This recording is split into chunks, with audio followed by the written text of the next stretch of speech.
కామారెడ్డి జిల్లా నసురుల్లాబాద్ మండలం మీర్జాపూర్, మైలారం, దుర్కి, నాచుపల్లి పీఎస్సీఎస్లలో తనఖాలు పెట్టి రుణాలు తీసుకున్న రైతులను అధికారులు నోటీసులు ఇచ్చారు.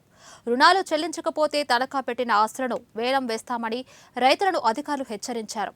పసుపుల లక్ష్మణ్ 2017లో 4 లక్షలకు 32,000 రుణం తీసుకోగా ఈ రోజుకి 7,95,000 అయినట్లు తెలిపాడు. ఇలాంటి రుణాలు తీసుకున్న వారు చాలా మంది ఉన్నారు. ప్రభుత్వం వచ్చాక సమస్య పరిష్కరిస్తానని భరోసా ఇచ్చినట్లు రైతులు తెలిపారు. సీఎం రేవంత్ రెడ్డి ఆదుకోవాలని రైతులు కోరుతున్నారు.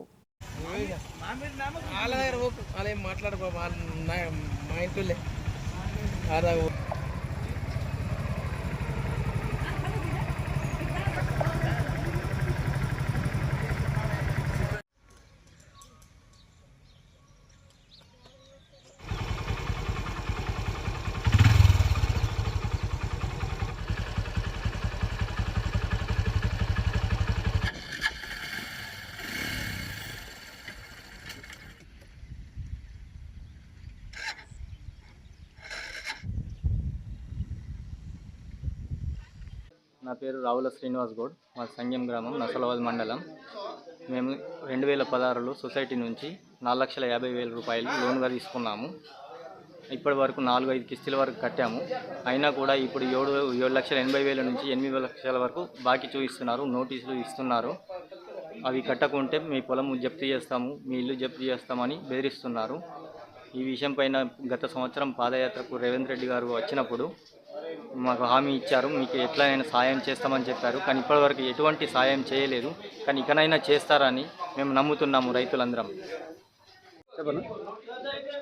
నా పేరు పసుపుల లక్ష్మణ్, నసురుల్లాబాద్ మండల్, కామారెడ్డి జిల్లా, దుర్కి సొసైటీ పరిధిలో గల గత 2017 సంవత్సరంలో 4,32,000 రూపాయలు తీసుకున్నాను.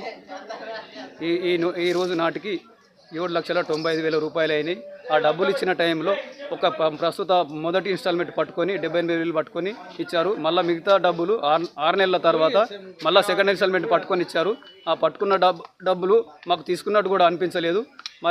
మరి అదేవిధంగా సీఎం రేవంత్ రెడ్డి గారు ఈ నిజామాబాద్ టు బాన్సువాడకు పాదయాత్ర సందర్భంగా మా అంకోల్ క్యాంపులో ఈ సొసైటీ లోన్లు మాఫీ చేస్తానని కూడా హామీ ఇచ్చారు సీఎం గారు.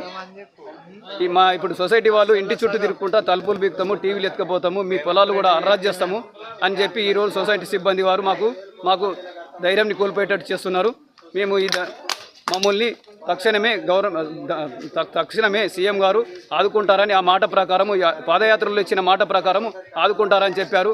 ఆ రోజు సీఎం కేసీఆర్ గారికి వ్యతిరేకంగా చెప్పి ఈరోజు మీరు తప్పించుకునే ప్రయత్నాలు చేస్తున్నారు సీఎం గారు. మీరు దయచేసి మా రైతుల పక్షాన నిలబడతారని ఆశిస్తున్నాను. నసురుల్లాబాద్ మండల్, సంగం గ్రామం. నేను హోటల్ మీద లోన్ తీసుకున్నా. 70,000 తీసుకున్నా, 1,80,000 చేశారు. ఇప్పుడు సీఎం రేవంత్ రెడ్డి అంకుల్ క్యాంప్లో జూలై యాత్ర పోయేటప్పుడు కాంగ్రెస్ ప్రభుత్వం వస్తే మాఫీ చేస్తున్నాడు, మాఫీ చేయలే. సొసైటీ వాళ్ళు వచ్చి ఇప్పుడు డైలీ తిరిగిపోతున్నారు. దర్వాజాలు, సామాను అవి అన్నీ తీసుకెళ్తాము వ్యాన్లు వేసి, మీరు కట్టకుంటే కంపల్సరీ మీ సామాను మొత్తం తీసుకెళ్తామని భయపెడుతున్నారు. సీఎం రేవంత్ రెడ్డికి కోరుకునేది రుణమాఫీ చేయమని.